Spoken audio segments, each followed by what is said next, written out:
The fake hick culture of California, particularly in the north and central, is this a thing?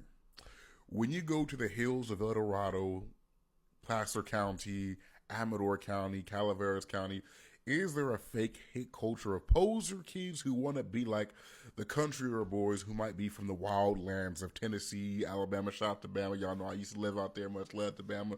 Um, my boy Brian brought this to my attention. He said you see a lot of these kids running around here trying to get their mama and daddy, particularly high schoolers, trying to get their mama and daddy to buy them every pair of boots they can find in Boot Barn, somehow chew at 15 years old, trying to be like the country boy style, but they've never had to pick up manure. They've never been a cattle herder. They never had to work with agriculture in general.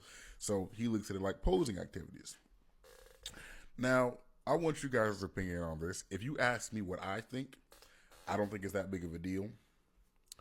I do think there is such a thing as you being influenced by cultures. First off, one thing too. California, a lot of people look at California as an all metropolitan state.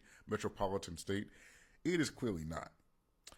If you go to a lot of these counties that I listed, be it Calaveras, Amador, Placer, even go way up in Northern California, like deep north, I'm talking about near Wairika and Eureka. Yes, there's a difference in between the two.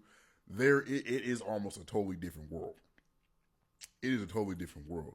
I remember one time I met a girl from she was from some city near Wairika, and I just know she was just so. She was cool, beautiful girl.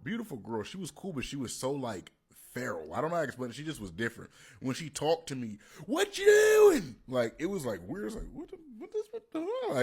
Like. But long story short, California, it is such a thing as if you grow up in, for example, the more remote parts of Placer County or the more remote parts of, dare I say, Boot County, B-U-T-T, I don't know how to say it, Boot or Booty County, whatever you call it, you might relate to somebody who comes from a more country and rural background. You might relate more to the rural, to kind of country-ish kind of vibes. It is what it is. Add on to that, there is nothing wrong with you taking a liking to a culture that might not necessarily relate or emulate where you live at. It's the same way how, for example, when Briss passed away, much respect to Briss, the rapper Briss from Sacramento, he had that little braid haircut from like that little thing we have the braid hanging here. And there was a time, everybody's doing that now, but there was a time, a lot of y'all remember this, where you would only see that style if you were talking to a dude from SF. Like you would know if a dude's from SF if they had that little braid. You'd be like, oh, that's an SF dude. Okay, I see you. What's good with it? But everybody's doing it now, and it's okay with like cultural influence